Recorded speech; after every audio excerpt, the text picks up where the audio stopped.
Hello guys, welcome back to my new video. तो आज 3 class था। 3 क्लास में फ़िज़िक्स 2 बार हुआ और ऑर्गेनिक केमिस्ट्री था। आज बहुत दिनों बाद हुआ है ऑर्गेनिक केमिस्ट्री। तो बताता हूँ क्या हुआ फ़िज़िक्स में। क्या बोलते हैं,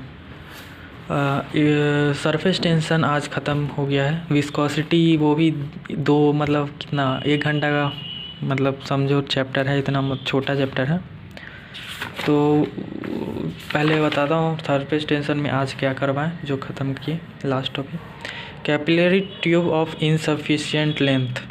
अगर कैपिलरी ट्यूब मतलब जितना लेंथ हमको चाहिए, मतलब जितना लेंथ तक उसका कैपेसिटी था जाने का ऊपर वाटर का, उससे कम लेंथ है तो वाटर अगर नीचे गिर जाएगा या क्या होगा ये बताएं। तो सर बताएं कि जितना हाइट तक मतलब ट्यूब है उतना ही हाइट तक जाएगा, अगर इनसफिशिएंट लेंथ भी है ट्यूब का तब भी। सिर्फ यहाँ पे रेडियस ऑफ कर्वेचर बढ़ जाएगा जब उसके मुकाबले जब सफिशिएंट लेंथ था तब उसके मुकाबले रेडियस ऑफ कर्वेचर बढ़ जाएगा, और वर्टिकल के साथ थीटा भी बढ़ जाएगा। वही बताएं। फिर उसके बाद एक क्वेश्चन करवाएं उसी के ऊपर, और विस्कोसिटी स्टार्ट कर दिए हैं। विस्कोसिटी में आधा से ज़्यादा भी पढ़ा दिए, अब आधा घंटा का ही बचा हुआ है। तो पूरा बताएं क्या होता है विस्कस फोर्स, क्या होता है ये, इसका पॉइज के बारे में बताएं, CGS फॉर्म में होता है वो, तो उसके बारे में बताएं। क्वेश्चन दिए जो कि बहुत ईजी था। फिर ये डिराइव करवाएं कि कैसे वो फार्मूला आया था विस्कस फोर्स का, वही। फिर सिलेंड्रिकल पाइप आ जाए तो उसमें विस्कस फोर्स कैसे निकालते हैं, वेलोसिटी ये सब कैसे निकालते हैं। तो यही हुआ। फिर आते हैं 12th वाले फिज़िक्स में, मतलब ऑप्टिक्स वाले, ज्योमेट्रिकल ऑप्टिक्स वाले।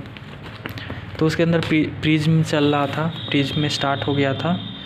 तो आज बताए हैं वही पूरा डेरिवेशन करवाएं, मतलब फार्मूला कुछ इम्पोर्टेंट रिजल्ट है ना इसके अंदर, तो वही डिराइव करवाएं डेविएशन का फार्मूला। फिर R1 + R2 = वो क्या बोलते हैं एपेक्स एंगल होता है, ये बताएं।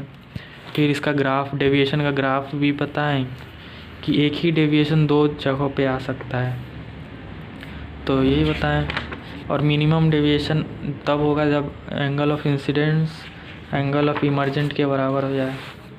तो इसमें केस वाइज बताएं कि इमर्जेंस कम नहीं होगा, तो यही कंडीशन बताइए कि एपेक्स एंगल डबल ऑफ क्या बोलते क्रिटिकल एंगल के होना चाहिए, उससे ज़्यादा होना चाहिए, तभी इमर्जेंस नहीं होगा, मतलब TIR हो जाएगा उस समय। फिर क्रिटिकल एपेक्स एंगल बताएं। फिर मिनिमम डेविएशन का भी कंडीशन बताएं। फिर उसके ऊपर क्वेश्चन करवाएं एक। फिर मैक्सिमम डेविएशन का कंडीशन बताएं कैसे निकालते हैं वो, फिर उसके ऊपर क्वेश्चन करवाएं। फिर deviation through small angled prism, मतलब अगर उसका एपेक्स एंगल बहुत छोटा हो, मतलब 5 डिग्री 10 डिग्री के बहुत छोटा, मतलब 2-3 डिग्री 4-5 डिग्री ऐसा रहेगा तो उसका एपेक्स एंगल, तब डेविएशन निकालने का डायरेक्ट फार्मूला ये आ जाता है। मतलब ये डेविएशन एंगल ऑफ इंसिडेंस पे डिपेंड नहीं करता है, यही बताएं। तो यही n रिलेटिव -1 × a यहाँ पे वही एपेक्स एंगल है। उसके बाद भी एक क्वेश्चन करवाएं और हो गया, प्रिज्म ख़त्म, मतलब प्रिज्म टॉपिक ख़त्म कर दिए। अब नया टॉपिक, मतलब उससे होमवर्क भी दिए हैं और नया टॉपिक स्टार्ट होगा अगले से। शायद से रिफ्रैक्शन थ्रू स्फेरिकल मिरर भी हो, मतलब वो होगा शायद, देखते हैं क्या होता है अगले क्लास में। फिर आते हैं ऑर्गेनिक में। ऑर्गेनिक के अंदर आज वो पढ़ाएं, क्या बोलते हैं कन्फर्म, मतलब रोटेशनल आइसोमर, तो वही टर्म्स डिफिनीशन लिखवा दिए थे। आज स्क्यू के बारे में बताएं क्या होता है ये, स्क्यू एंगल कुछ होता है ऐसा ही कुछ।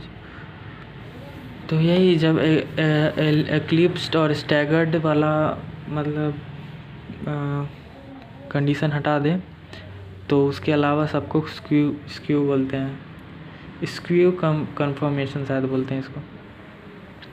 उसके बाद भाई टॉर्सनल स्ट्रेन के बारे में बताएं।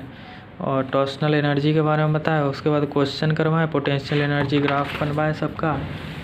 फिर सर बोले पैराग्राफ टाइप से आता है इस टॉपिक से, तो यही पैराग्राफ टाइप से बताएं ब्यूटेन का पूरा सारा क्वेश्चन लिखवाएं। Fully eclipsed gauche, partial eclipsed, anti eclipse, anti सीधा ये सब बताएं। तो इन सब का स्टेबिलिटी ऑर्डर बताएं। फिर नंबर ऑफ़ कन्फॉर्मर क्या हो सकता है ये बताएं। तो यही सब बताएं। ये बताएं कि अगर ड्यूरिंग कन्फर्मेशन बीच ऑफ द पैरामीटर चेंज, तो ये इम्पोर्टेंट चीज़ था, तो यही सब बताएं। यही सब बता रहे थे। फिर दूसरे कंपाउंड के लिए कौन सा मतलब ज़्यादा स्टेबल होगा ये बताएं।